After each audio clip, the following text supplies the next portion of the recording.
All right, welcome to another Sci-Fi Journal. This one is for the summer of 2020. I'm Marc Morriso, and there is James Hinsey.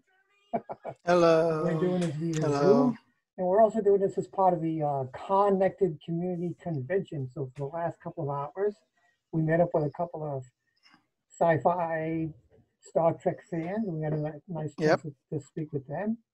That was good. So now we figured the last hour of this convention, we would keep some segments for Sci-Fi Journal. So we're going to go back and forth between here and pre-recorded segments. We're going to go back and forth like we did for the spring.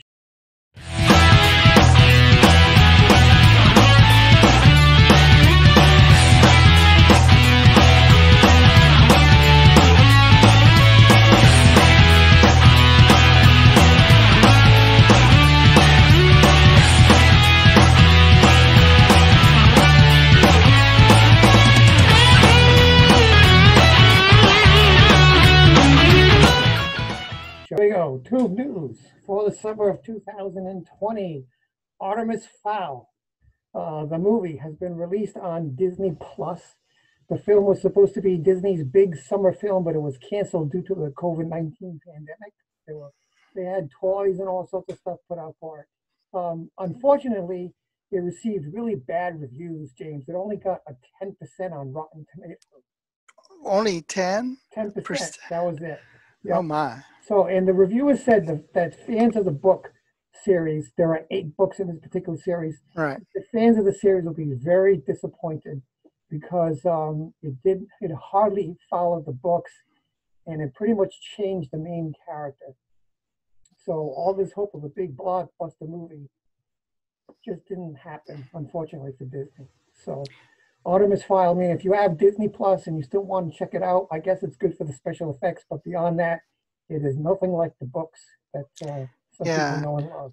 I know, and too many people expect movies to be so much like the book itself that, yeah, they get disappointed. I know that film adaptations really, they have to have creative license to be able to, do the things but then I don't know. So many adaptations I know of just don't quite get there to, capture the essence. Right. They don't, and Yeah. too much changes. Yeah. So check out Artemis Fowl if you have Disney Plus. You can check it out. It's worth a couple hours, I suppose. Okay. All right. Next up, James, are you watching The Flash on the CW? Yes, I have been. Okay. All right. Hartley Sawyer, who played Ralph Dibny on the elongated man on the CW's Flash, has lost that job following the emergence of some graphically disturbing and racist tweets.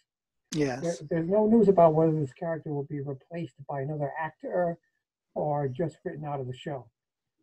But since Ralph had an important role in this past season 6, and it set us up for a romance with Sue Dearborn, one of the characters. Yes. Who was his wife in the comic books for season 7. Yeah, she became Sue. Who knows what will happen with this important storyline, But I have a question, though. I mean, in a way, I find that firing Sawyer was a little bit hypocritical.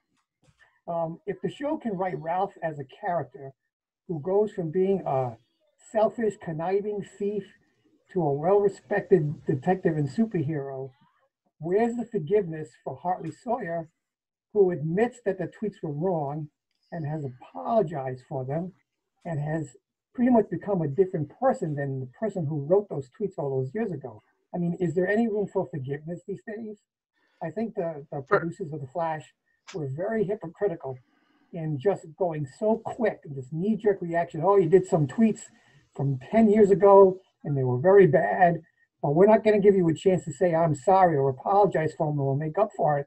We're just going to fire you and move on. I mean, what does that say about the producers? Yeah, it's, similar thing happened with James Gunn with the Guardians of the Galaxy and Disney. They let him go, even though, I mean, at the time too, he was working on something else. But they have since hired him back for Guardians of the Galaxy 3. Right. So after he's done with Suicide Squad. They were a long time ago. And, this actor too said similar things. He's not this person. Plus, I know that the actress that plays Sue Dearborn and him are friends. They've known and worked before with each other. Oh, I wasn't aware of that. So that's why the chemistry between them works out so great, because they know each other. So I'm, I don't know if she'll be able to work with another person that that play that part. I mean, she probably will if they do hire someone, or they'll let her go too, because then that story's not really part of the show if they let the elongated man, if they leave him out of the show. So yeah, they kind of put themselves in a pickle though, because his character was a very important part of season 6, and the very last episode kind of set us up for more Ralph in season 7. But so if they get rid of him, what are they going to do? Are they just going to ignore it and pretend it never happened? Or they could do a time jump thing and just create a whole new storyline arc for the new season. Right. Yeah, but then that doesn't answer all the questions that were put at the end of season 6. I don't know. It's just not going to work. Too many people in Hollywood have knee-jerk reactions. The slightest thing that you said years ago that should no longer be counted against you because you've made up for them and become a better person doesn't matter. Boom, you're out. And if you're writing superhero stories, you should kind of act like a superhero yourself and be willing to forgive and forget. No, I'm just saying. All right, so let's move on. Stargirl. Have you been watching Stargirl? Oh, yes. That was a lot of fun. In one of the previous episodes, the main character, Courtney, recovered items from the Justice League of America's headquarters. Justice Society. Justice Society, yep. Including a Green Lantern. Yes. She picked up a Green Lantern. It's broken though. Yeah. So even though the previous episode showed her giving Wildcat outfit that she took to a new JSA member, Yolanda, the Green Lantern hasn't come into play. However, the producers of the show threw in that Easter egg, and it says that they do have plans for the lamp. So it will be coming up at some point in a future episode of Stargirl. Now, HBO Max has a Green Lantern show on the way, which will feature 2 Green Lanterns and Sinestro. So even though this series will be on a different streaming service, both HBO Max and DC Universe are both owned by Warner Media. Yeah. So if you're a I saw that when she was picking up all these things in GSA, and she said, I went, holy crap, that's a Green Lantern. I know. How she could, and then she had it in the bedroom too, and the lens was broken. I think, okay, this is gonna. It's like the gun. If you see the gun at the beginning of the episode, all right, you know it's gonna show up later. I know. I'd really like to see, and then flashbacks of Alan Scott would be really cool. Yes. And how, but we'll have to see. It might be season 2 if they can get a season 2. And I didn't know what that pink pen was. I guess the Thunderbolt, Johnny Thunder or something like that. Yeah. Right. I didn't know about that character, so I had to go do some research. Inside. Yeah, I had to do some research about that and figure out. Yeah. I do notice that there are differences between the DC Universe streaming of Stargirl and the CW broadcast. There's a couple minutes taken out of it, and most of it is, some of it is conversation that they have, maybe a scene prior to, changing from this scene to that scene. So, or scenes get trimmed a bit here or there, 20 seconds here, 20 seconds there. So overall, you're not, you can watch the episode on the CW, but then there are some nuances about the characters, talking to each other that you don't see on CW. So I've been watching it on DCU, and I've been recording the CW show. So I can watch it that way, and my daughter can check it out too if she wants. Yeah, that's a fun show. I'm enjoying it. It's good. Yeah. Okay, I got some Star Wars news. There's a new show called Star Wars Jedi Temple Challenge. Oh yeah. It's a new game show aimed at children, and it's hosted by Ahmad Best, who's best known as the voice of Jar Jar Binks. Yeah. Ooh, Misa has a one show. Okay. In Jedi Temple Challenge, kids will compete in a series of challenges on the way to becoming a Jedi. Yeah. Best hosts the series as Jedi Master Kelleran Beck, a brand new character Best has crafted just for the series. And they have a whole backstory that goes along with it. And, like he has a purple lightsaber and the whole 9 yards. So on Jedi Temple Challenge, Best is joined by the protocol droid AD3, who is voiced by Mary Holland from the show V. Mm-hmm. The Clone Wars voice actor Sam Witwer also has a role in the series as the Nice. dark side of the Force. Nice. No doubt to serve as an obstacle for the young Padawan. Okay, so you can watch Jedi Temple Challenge on the Star Wars Kids YouTube channel and the Star Wars Kids website. Now, originally this series was going to be a Disney Plus original, but the decision was made due to the current coronavirus situation that it would be made available to everyone on YouTube. So hopefully at some point in the future, it will also be available on Disney Plus. But right now, anybody with a YouTube can get on YouTube. Oh, good. Yeah. And watch Yeah, Star Wars. Temple Challenge. Yeah, the Star Wars Kids is on YouTube. It's their own channel. Mm-hmm. DC Kids, there's one also for DC. DC Kids has their own YouTube channel also. So that they have a lot of activities and things. Yeah, and it's a lot of fun. Yeah. So I haven't seen any episodes yet. It looks like a lot of fun. I'll probably check it out later. I seen the trailer. What was that game? I saw the trailer too. What was that game show? And was it the 80s? That used to Legend of the Temple or something Legend like of the that. Temple. That was on Temple. It was on Nickelodeon. Yeah. Yeah. Yep. Okay. So it reminds me a little bit of that type of a game show, competition type thing, except they're all working to be Jedi Knights. Yeah. Yeah, that's cool. All right, that's it for this episode for Tube News for summer 2020. Let's move on to Anime Daisuke. I got to do it by myself unless you want to do it with me. Anime Daisuke. Go, James. Go, James. Go. Go, James, go.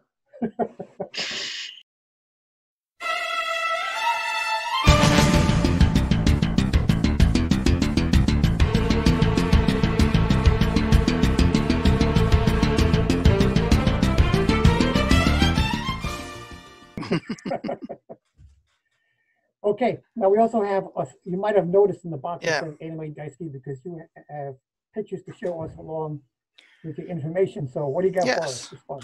Well, so let's start off with some big news. They are making a live-action Monster Hunter film, right? Oh, it's nice. Capcom's video game, and the most popular one that came out a few years ago was Monster Hunter World, right? So the film is being directed by Paul S.A. Anderson, who's known for the Resident Evil series, and stars Mila Jovovich. Mila Jovovich. Yep.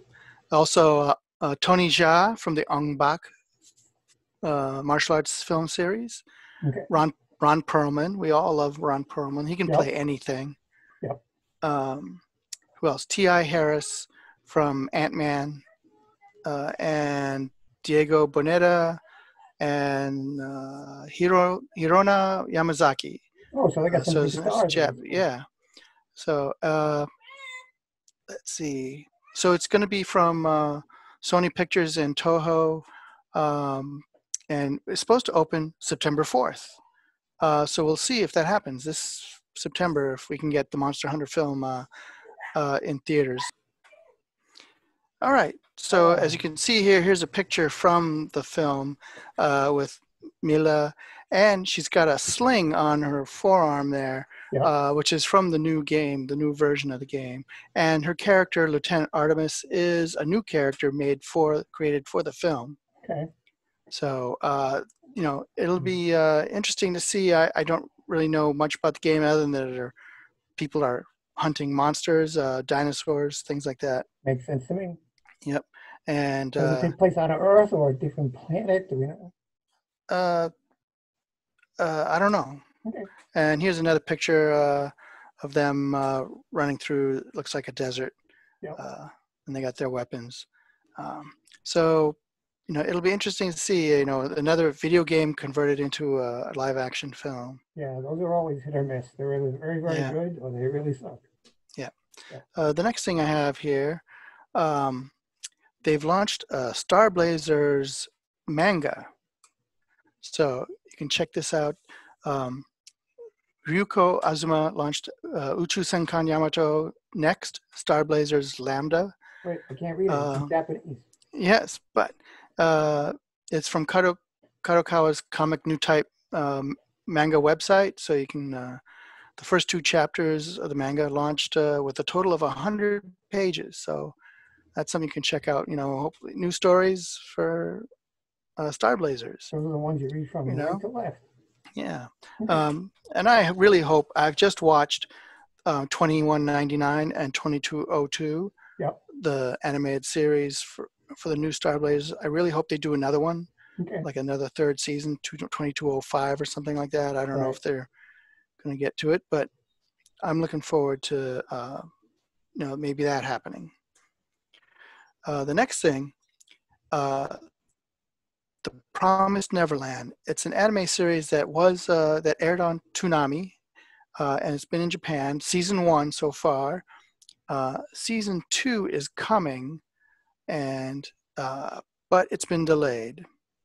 So, and that's that's the case. It's going to be instead of being this fall, it'll be I think next January for this season 2. Also, in Japan, they're making a live action film of it, and Amazon's decided to make a live action film as well, or a series. So is it based on Peter Pan mythos, or somewhat in a way? Is it something that it's these kids are orphans. Okay. They live in an orphanage in this this one property that's surrounded by woods and stuff, and then around the woods is a wall. It's pretty much almost unscalable because it's height, and they discover that what's outside the wall is not like cities and stuff. There, I mean, there are, but there's things out there that are really scary, and they're basically being raised to be consumed by these demons that are out there.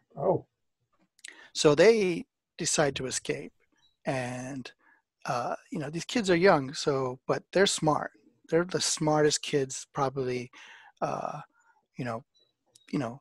within their community and stuff. So, I mean, for these orphans, and the person who runs the little orphanage, she's in on what's happening outside. So, they decide to find their own way out. And that's what the first season is dealing with preparation of, to get out.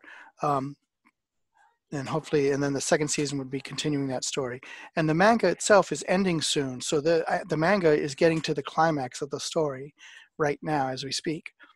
And with these live action ones, I mean, it's such a strong story in a way that I was impressed by it. So with the, and it's really, when you take that kind of drama and apply it to young kids or something, it really makes it even 10 times more dramatic. Right. So look for that. And then I hope the second season will air eventually on Toonami. Okay. And then we'll look for it on Amazon. Yeah, but it'll be, on all the streaming sites and stuff. Nice. Next is Sword Art Online, Alicization. The next rest of the season that's supposed to be coming for the War of Underworld Part 2 is coming in July. It did get delayed because it was supposed to be in April, and it's the final season. So after that, hopefully it'll be, it'll be slated to stream on Crunchyroll, High Dive, Funimation, Hulu, and then there'll be a dub version of it. Anywhere you get your animation. Yeah. Much. Okay. Right. But this virtual world of Alice's has been really very interesting to see, and to see Kirito dealing with it, and hopefully they'll be able to save it. Is it rated for all ages, or what's it rated for? Yeah. Okay. I so think anybody can watch I would say, but there's there's some blood, splattering, but not bad. So it's all fantasy type stuff.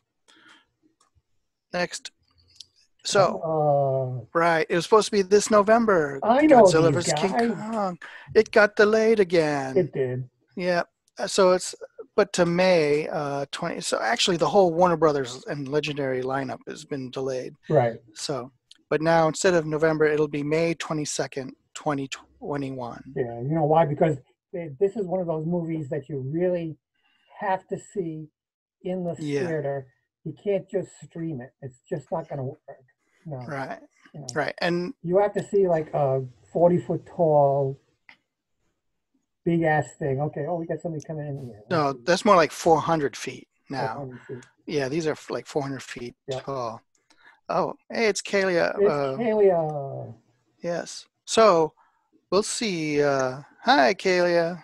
Hi. Kalia, you are in the middle of our anime daisuki segment for Sci-Fi Journal, so welcome. Thank you. I can't stay too long. I'm trying to get around to everybody to make sure everyone's doing okay, and I'm running out of time so quickly. We appreciate that. Yeah. We were just saying that the King Kong versus Godzilla movie delayed till next May. It was originally supposed to be this past May, then moved to November, but that was before COVID. But now, because of COVID, they moved it to next May. So. Is that for shooting purposes, or is it in post-production? It's post-production. Okay. Yeah, but. Yeah, well, I love Godzilla. We watched a lot of the old Godzilla movies with my dad growing up. So I'm by no means an expert. You know, I watched most of them when I was a kid. But I have a soft spot in my heart for the monster movies because, you know, we watched them with Dad. Yep. Yeah, I introduced him to my young daughter when she was like 2, Godzilla versus Mothra. Mm-hmm. And then the funny thing was, like, when Easter came, she got a card from my parents, and there was this big colorful egg on it. She goes, "Is Mothra in there?" Yeah. Yeah, I've been chastised by my fellow sci-fi fans because when she was growing up, I introduced my daughter to all the Godzilla movies, but I never introduced her to Star Wars. Oh. So she didn't know anything about Star Wars. She knew about Trek, because I introduced her to Trek, of course, and Godzilla movies. And she was also a big Power Rangers fan, too. Kimberly the Pink Power Ranger. That was her imaginary friend for a while. But that was the funniest thing, but not Star Wars. But anyways, yeah, Godzilla was a big fan around this house, too. Yeah, I have a photograph downstairs of the man who originally played Godzilla sitting on the beach next to the Godzilla costume smoking a cigarette. Yep. And it is signed in both languages. Nice. Because we had a plumber at our house when we put a new bathroom counter in, and the plumber came and he saw my Godzilla posters up.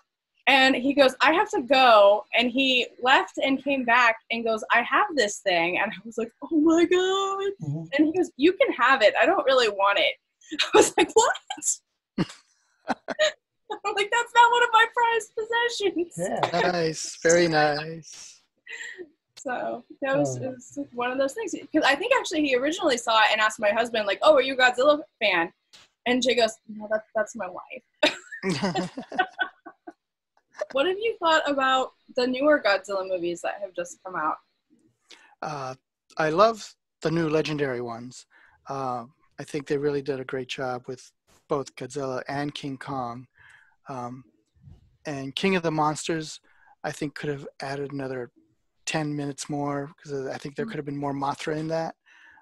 But otherwise, the depiction of them was awesome. Mothra got ripped off in that movie, man. Yeah, more Mothra. But Rodan and Ghidorah and all that, the battle, the fights, that was like... Yeah. Now, I heard for this newest Godzilla movie that King Kong, they kind of beefed him up. They made him the same size as Godzilla. And I heard somewhere that they gave him a beard. I don't know if you know anything about that or not. To make him look like all rough and tough. Yeah. Well, I mean, he's been on that island since that King Kong movie, right? And it's quarantine beard. Right. I wonder if he put on the quarantine 15 like the rest of us have.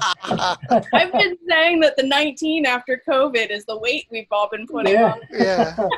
Exactly. Yeah. Last few weeks sitting in front of a computer teaching my kids that, oh my God, it's like, all right, what else can I chomp down? Yeah. Crazy. Yeah. My sister, going back to Mothra, my sister and I always loved Mothra, and we would pretend that we were the two tiny women that would twins. Mothra. Yeah, and so we would like pretend we were itty bitty and like sing and like try to make Mothra appear. We're only 2 years apart and we look fairly similar, so you know, we wouldn't be mistaken for identical twins, but it was similar enough. We're like, well, maybe we could pull it off and Mothra will show up. Yeah. You guys should do it as cosplay when the conventions finally come back. Yeah, that would be fun. I haven't, my sister isn't as much into like the convention kind of stuff, but I might be able to drag her out and make that happen. That'd be really great. Yeah, that'd be awesome. That was good. So while I'm here, I want to thank you and your husband. I want to say thank you for putting this whole thing together today. I really appreciate that. You guys did an awesome it's been job. our pleasure. We felt like we missed everybody, and it sounded like everybody else did too. So it got bigger than we planned when all of a sudden, you know, there were panels and music, and then Alexander Siddig was like, hey, can I come? And we were like, we're not going to tell you no. Yeah. You know, so that was great. And part of the reason it expanded is, you know, he asked if he could participate, but also said, hey, I'm aware that it is a community event and I don't want to take away from the time that, you know, the people in the community have. So that was kind of the first move to start adding things to the schedule. It's like, okay, well, we can stick, like, let's do a welcome panel and welcome everybody in, and then we can all head into the vendor's room. And so I think that has been successful. And, you know, I never thought I was going to be interviewing a Dr. Bashir over the internet. So. All right, that's it for Anime Daisuke. It was nice that Kalia from Connected Community stopped in, too. That was nice. Yep. The science division people. The science division, yep. They make triples, so check them out.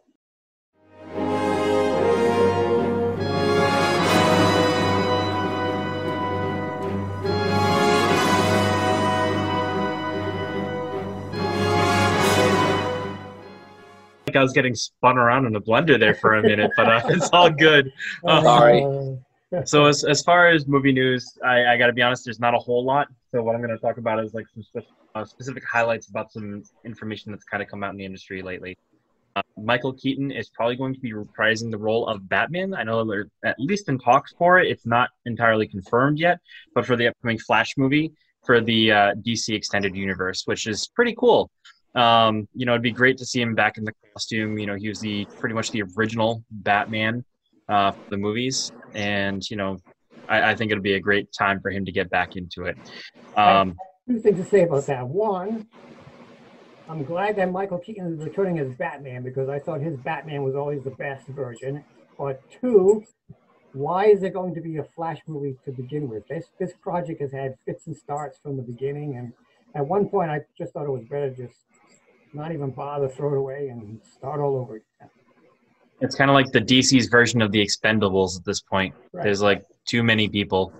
I think they're trying to copy the formula of Avengers, and I'm not getting good vibes from it. But there'll be a couple of reasons why I go and see it, and one of them is seeing Michael Keaton back as Batman. Right. I mean, there's been a few different things where even some fans have, based on that, done some interesting things where they've redone, you know, fan posters and amateur artist posters of Ben Affleck as Superman and Henry Cavill as Batman, just to kind of, you know, switch things up. So and some of them are based in rumors too. Something else to know is the actor who played Bilbo in the Lord of the Rings, the older Bilbo, he passed away, Ian Holm. He'll be missed. You know, he was a great actor, really made that movie very special to me among many other people. Never mind the fact that his name's Ian, so we kind of have that thing going between us. But you know, Peter Jackson wrote a really nice tribute to it. I highly recommend you look it up and see it for yourself. His role as Ash in the Alien movie, the very first one. He was synthetic in Ash. Scared the you-know-what out of me when I saw that, especially that one scene where they took off half his head and this white milky goo is spewing all over the place. And I'm sitting in the movie theater in 79 going, what the hell is this? That was crazy stuff. Yeah. But wasn't he also in The Fifth Element? Yes. Yes, he was in The Fifth Element. In other news, as I talk an awful lot about Magic the Gathering, It hasn't been too many updates from me. I know I talked a little bit about iCourier Lair of Behemoths when Maddie and I ended up getting our booster box. I got the rare, what they call mythic rare, extended alternate art foil of the special Ghidorah card, which was really cool. And I'll probably send a picture of it at some point to show you what it really looks like. It's really interesting what they've done with a lot of these cards. Is that the three-headed But one? speaking, yeah, the three-headed Hydra one. Yep. Okay. And what's really cool too is Magic is starting to really kind of bring back some of the older staple cards that were only printed once, were kind of forgotten about, but weren't super duper strong.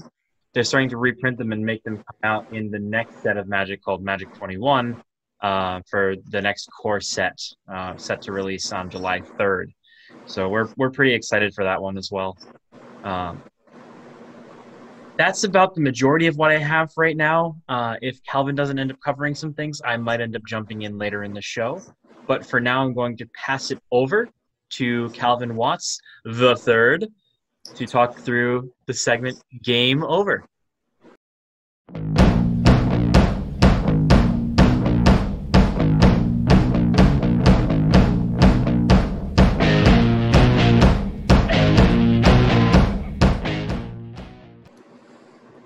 Well, unfortunately, just like kind of like Ian does, there really isn't a whole lot going on in the world of home video and gaming. But there are some significant things that are going on. So we'll touch on home video first. Not really much in the way of digital releases. They've had more and more stuff that was originally going to go into the theater that has been coming out on video on demand or on Disney Plus. HBO Max just got launched, and they're already having a thing where they're pulling content. They had like a bunch of DC Universe movies on there, and it's going to be going away at the end of the month. But one of the cool things, well, I think it's cool. I got an early Father's Day gift. My TV, my wonderful plasma, finally crapped out on me after like 11 years. So I had to join the 21st century. So I got a nice 55-inch OLED TV, and the jump from, and I don't get me wrong, I love my plasma TV, but with the 1080p high definition. But the jump to 4K with the HDR high dynamic resolution is just incredible. I picked up a couple of movies this week, and I've been buying 4K movies for a while. So some of the things I've been watching is, well, I know it's probably in reverse, but it's Gladiator from Ridley Scott, who did Alien, and a bunch of other stuff. And it has the extended version plus the regular version. And I just bought this, haven't watched this yet, but Jaws. They did a top to bottom restoration in 4K. And I'm really looking forward to checking it out sometime later on this week. As for gaming news, and Ian, feel free to jump in. So the PlayStation 5 finally got revealed. And, you know, a lot of people are like really happy about it. If we have a picture, we'll throw it in here. But it looks like a giant Wi-Fi router. Yeah. Hey, it's a little bit better than a mini fridge, right? Hey, you know what? It's all going to come down to the games. It always does. You know, they're both going to probably be around equal in terms of power, in terms of what it can and can't do. I'm not going to play the game. This one's better than the other one. I mean, if I get anything at launch, it'll be the Xbox Series X, only because, you know, that's where I have the majority of my games. But I'm not knocking a PS5 at all. I'm sure I'll get it at some point down the road. What I'm going to say for the tech enthusiasts on the show, the PS5 is going to have a clear advantage over the Xbox when it comes to hardware out the gate. So if you look at on paper raw performance, Xbox Series X is better in almost every category. However, the architecture built on the solid state drive for the PlayStation 5 is better compared to every other spec for a gaming console ever even conceived. And the reason why is because if anybody knows anything about hard drives, disk drives, solid states, anything, Normally, the stat you look at is read-write, which shows you a number of files that can be written as quickly or read as quickly as possible. And that allows for things in games like loading times to be accelerated. And in history, think of Mass Effect with the use of elevators, or in a lot of other games with the use of entering a building means you have to experience a loading screen. With the solid-state drive that the PlayStation 5 is actually running, when the discs and games are actually loaded natively, installed natively, they can virtually eliminate almost all of the loading done as you transition between areas. If reducing it to a fraction of what it used to be, or completely eliminating it altogether, will depend on the game, the developers, etc. Especially if they're PS5 exclusives, expect there to be virtually no loading time whatsoever. Well, that's really kind of the key, though, isn't it? Though is right. PS5 exclusives, and which I would expect to just kind of like the Xbox. Well, they're not really exclusives, but would probably run better on like the Xbox architecture. But most of the stuff is going to be, all the third-party stuff is all going to be common denominator stuff anyway. But the difference in the reason why the PlayStation 5 solid-state drive is something unique is because of its cache, where it can actually preload data as you're walking in a specific direction. In the game, it'll actually load the assets before they even become visible. So when you enter the area, you can immediately use them.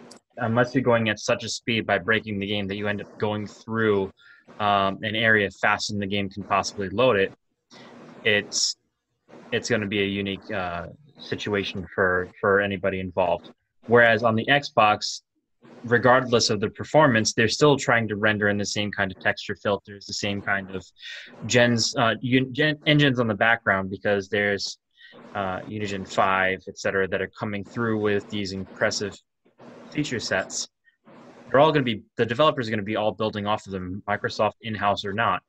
They're going to have the same problem for loading that they've always had, because they don't have that special cache and everything that's being built into the actual PlayStation 5 architecture. So it's something that it's actually going to be a unique piece of a unique difference between the actual console hardware itself. So you're saying the Xbox is still going to have the same amount of loading times that it has now? Pretty close to it. Because I was hearing otherwise. So they're going to tout that games that were on the Xbox One brought to the Xbox One X will load a lot faster because of the native amount of texture, pixels, etc., that they're going to have to load in a single time.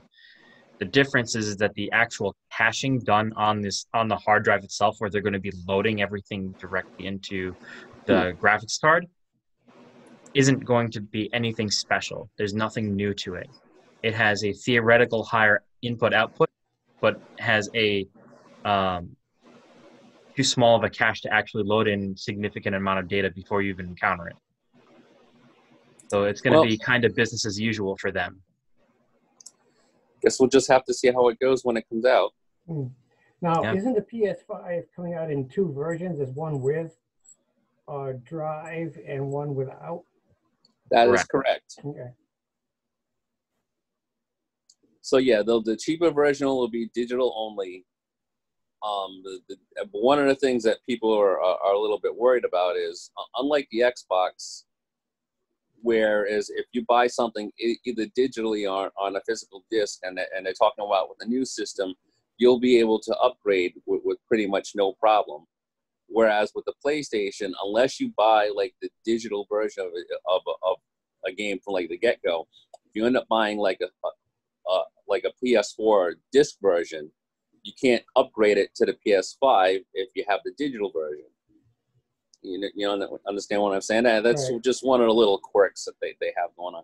There's still a lot that they have to answer for. I mean, there's been rampant speculation about how much the PS5 is going to be. And of course, Microsoft is keeping their mouth shut about the price, because they want to really see who blinks first. And, they're going to, both companies are going to try and take every advantage that they can. So who do you think is going to blink first in terms of announcing price? I really think Sony does, because Microsoft, as a company financially has been doing pretty well. And according to them, they're not really even competing with Sony anymore. They're mostly competing with like Google and, other, that type of platform. So I don't know. we'll see. One of the things that I do know is that Destiny has come out with a lot, and this is gonna be my one of my 2 gaming things a month. Destiny's new expansion in the fall is going to be released on September 22nd, and it's called Destiny Beyond Light. They're bringing back the Stranger, which is from the original Destiny 1, which is pretty cool. So there's if you're going back into like lore and backstory, there's a lot of stuff going on there. There's a lot of stuff that's happening in the game now, and they're going to be adding a bunch of new content, plus bringing back some old content. However, in order to do that, they're going to be vaulting or shelving a lot of content that's currently in the game for now, including most of the entire original Destiny 2 campaign. So like half the worlds that are in the game as we speak with season, I think it's 11 that they're on, are going to be going away, and you won't have access to them. The strikes, the raids, whatever, anything associated with those planets or locations. So it's going to be interesting to see how that goes along. And The Last of Us 2 has come out to decidedly mixed reviews, which is kind of surprising. It was delayed. It was actually supposed to come out later on, I believe, in the month, or actually next month in July, but the storyline ended up getting leaked a few weeks ago, and so Sony made a decision to push it up and release it. And without going into spoilers, it's been, I guess, pretty controversial how the storyline kind of goes ahead and plays out. I still plan on buying it at some point and giving it a whirl, and then once I actually have my own content and my own chance to actually do a review, then I will say something. And for now, I'm just going to do my best to keep away from spoilers. So that's really all I have. So I am going to now introduce Maddie Morrisseau Kingston. No, try again. No. Who am Maddie I? Kingston, I stopped. Madison Morrisseau stop. slash It's right Kingston. on the screen. We're On just the sure. screen, I'm not looking at you. Mr. Kingston, Mrs. Kingston. Oh, Sir. stop playing with your wet hair. Me playing with my wet hair. All right. Let's So Slick, So, what you got for us Madison this month? Kingston Listen, with Linda. books and board games.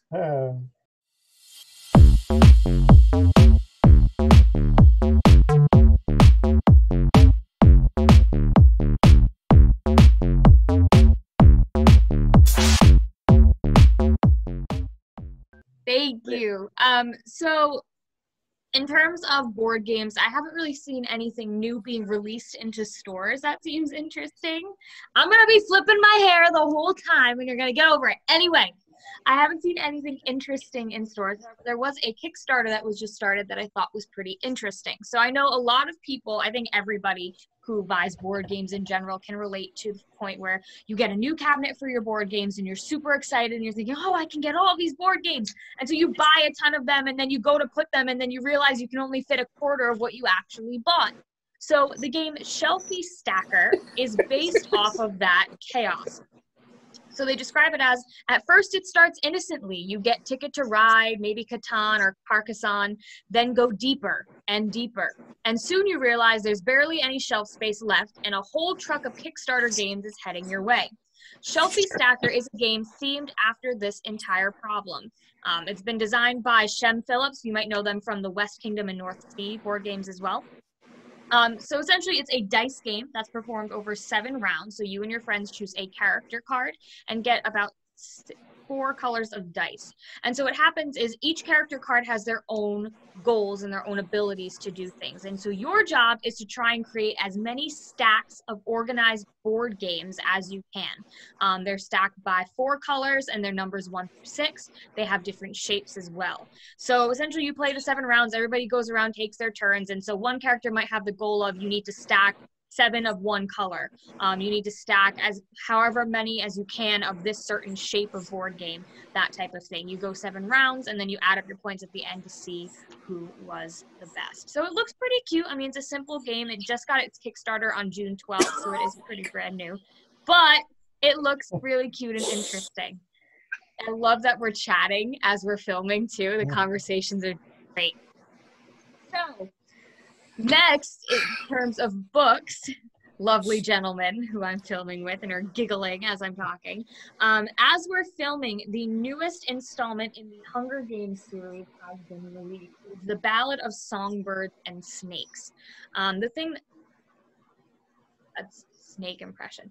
The thing that's interesting about this book, and that a lot of people are kind of iffy about whether or not they want to read it, is it takes place with Mr. Snow going into, as 8 years old, going into his position as being Game Master.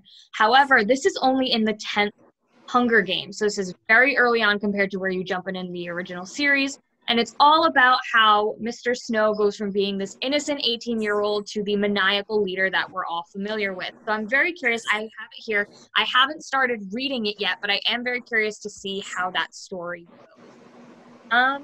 That's it. That's all I got. That's all you got? That's all I got. Yes, you'll have to give me a review, because I've heard the reviews of that book have not been very good for the most part. Yeah, I've heard a lot of mixed reviews. I've heard people thinking, oh, that's cool, but why is it based off of snow? Like, nobody cares about snow. Right, yeah. Why isn't it about an earlier Hunger Games or how the Hunger Games were started in the first place? Right. Or what does Pan Am look like? Yeah, 20 years ago? Exactly. Yeah, or the very beginnings of Pan Am. That would have been interesting, too. Exactly. So, Maybe I don't know. We'll saving see. that for later. Yeah, I figured I'd pick it up. I'd give it a read, and then I will let you guys know Okay. what I think. Sounds good. All right. Okay. I only got one thing that I have to share. One little extra thing. Hey! It's like now.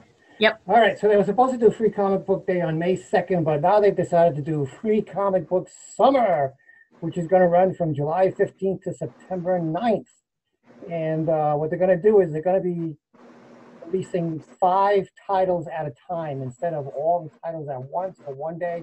You're going to get to pick from 5 titles at once. So, like, available on July 15th, you have, as I scroll down, you have Power Rangers, you have My Little Pony, you have Marvel's X-Men 1, Captain Canuck and Captain Battle, you have Asterix, Free Comic Book Day Special, you have Wearing Books, which is available that first week. And as we keep going, the week after, you have Valiant's release of the Bloodshot movie, you have Dark Arc Instinct, you have manhwa, contemporary Korean comics. You have Spider-Man Venom. There's Horizon Zero Dawn. There's an Archie book like they do every year. Dark Horse has Stranger Things. And then you've got The Boys, which is an awesome series. I'm waiting for season 2 of Netflix, not Netflix, but Amazon Prime for that series. And then you've got Monster Showcase. All right, and Stepping Stones and Max Magnificent. There we go. Then you have Batman Tales, there's a DC version, Once Upon a Time. Then you go down to August, you've got The Resistance, Lumberjack Farewell to Summer, The Tick, Zoo Patrol Squad, BB Miyu and Fox Little Tanuki, Invincible #1, Vox Machina or Machina in Norse mythology, Hillbilly, the Lizard of Rusty Creek Cave. That looks interesting. Little Lulu. Anybody read Little Lulu anymore? I guess if you're over 70, you read Little Lulu. Super Mercado. Blade Runner 2019, which is the one I'm interested in. I've been collecting that series. That comes out like 3 times a year. It's really well done. Investigators. Take the Plunge. That looks cute. Donald Duck for the kids. The Loud House. See what I did there? Whoa. Whoa. Wow. Street Fighter 100. Defend Comics. There's the Overstreet Guide. And then last week, it's Only a Matter of Space and Time. Donut the Destroyer. 20,000 AD or 2000 AD. All right. Brandon Sanderson's Dark. Usagi Yojimbo, Jack Kirby, little homage to him. Owly, which is also always cute. Mean Girls Senior Year. Naruto. Lady Mechanica, although I think this one is just a reprint of all the other Free Comic Book Day Lady Mechanica books that they've issued. So if you have one of them, you've got them all. And then to finish it up, they have Zelda, they've got the Inkle, Sue and Tai Chan. And that's it. That's all I've got. for that particular thing. So let's go back to where I was before. Stop the share. Hey, all right. So what do you guys think? Here. They look good. Look, all right. Yeah, I'm glad that they're trying to do something to support, the comic books, because a lot of them are hurting right now with, all of the COVID stuff. And then with DC's blockbuster announcement that they're going to pull out of having Diamond distribute their stuff and going to basically go between the two companies that they had set up for comics during the whole initial COVID thing, and then I think it's Penguin House Books to handle like their books and graphic novels. Right. So it really just seems to be convoluted, and a lot of people are not happy with that. No, and it seems like everyone else is going to be releasing through Diamond, but DC is going to have 2, sometimes even 3 different distributors for their material. So you wonder if there's going to be any time delays or, delays in getting books from DC as opposed to others. One of the complaints or the concerns I've heard from comic book dealers in regards to Free Comic Book Day is that they don't know how many people are actually going to turn out every single week, especially if there's a week when there's a comic that they really don't want. So then why am I going to bother coming to the shop this particular week when there's nothing given away on Free Comic Book Day that I want? I think they would rather go with one particular day. I think a lot of comic book dealers are going to do that, because comic book dealers don't get these books for free. They have to pay for them. They pay at a lower price, but they still have to pay for them. And not all the comic book shop owners have all the titles. So all the titles we've just seen are not going to be available at all. And some of them do. Some of them just say, we'll just buy everything and give it away. But some of the other smaller shops, like the ones we interviewed in Greenville it was a Green Dragon that we went to last year. Mm-hmm. That person isn't going to have the money to do all the titles or purchase all the titles. They might have 20 or 25 or maybe at the most 30. So there may be some weeks that books are being released that they're not even going to have anything available. So it's quite the experiment. We'll see what happens. What do you guys think? I mean, I think with the whole COVID-19 situation, and it's not looking like that's going to go away anytime soon, I think it's just their way of trying to get something for people to look forward to, and also to help with crowd control as well. Because like you said, there's going to be some weeks where people don't have a comic book that they're interested in. Some people will be interested in those. So I think in a way, it's their way of still having Free Comic Book Day, but without the issue of harsh regulations. Right. Because I doubt that any comic book shop is going to want to have to stand there and monitor how many people are going in and out and deny people entrance and have people waiting 6+ hours out on the sidewalk waiting to get the that they want. Right.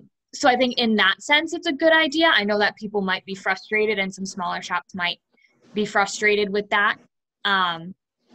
But at the end of the day, I mean, it's up to the shops as they do different sales. I know sometimes they do different sales on the regular content that they sell. It's up to them to just sit down and figure out how they're going to manage that to get the best sales. But I think in the general look of it, I think it's a good idea and it's a nice gesture. But I can see how some people might be frustrated. I'm also it's an easy way for people to regularly go back to the shop, because maybe they can get that free comic every week, so it's a reason for them to go to the shops regularly.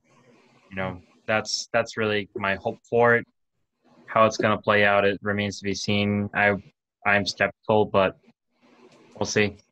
Yeah, I'm hoping that. No, I totally agree. Go ahead, Calvin. Were you going to say something else? No, I just say I totally agree, and now more than ever because we are in like a big time recession, you want to support your local area shops. So those of you that are watching, and we have different shops in and around southeastern Mass and Rhode Island, go to them.